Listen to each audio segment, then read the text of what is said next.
अस्सलामुअलैकुम नाज़रीन, साहिबान न्यूज़ के साथ मैं हूं नाइला भट्टी। सबसे पहले शामिल करते हैं आज की अहम खबर शामिल करते हैं कुवैत से, जहां इज्जत माब एम्बेसडर ऑफ पाकिस्तान सफारत खाना कुवैत मलिक मोहम्मद फारूक ने एम्बेसी मीटिंग हॉल में 23 मार्च यौम पाकिस्तान को शाया निशान तरीके से मनाने के हवाले से एक मीटिंग का इनेकाद किया, जिसमें कुवैत में बसने वाले ओवरसीज पाकिस्तानियों के वफ्द को मदऊ किया गया।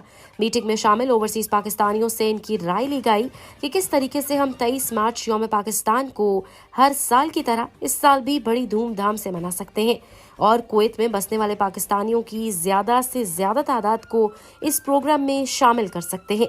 ओवरसीज पाकिस्तानियों के वफ्द ने इज्जत माब सफीर पाकिस्तान मलिक मोहम्मद फारूक को अपनी तजावीज़ पेश की।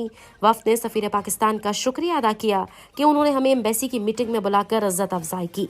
आखिर में तमाम हाज़रीन ने इस बात का अहद किया कि हम 23 मार्च यौम पाकिस्तान के प्रोग्राम को कामयाब करने के लिए अपने हिस्से की शमा जलाएंगे। सफीर पाकिस्तान ने वफ्द का शुक्रिया अदा करते हुए कहा कि बैरून मुल्क हर पाकिस्तानी अपने मुल्क का सफ़ीर होता है, लिहाजा हमें कुवैती कवानीन का एहतराम करना चाहिए और अपने मुल्क का नाम रोशन करना चाहिए।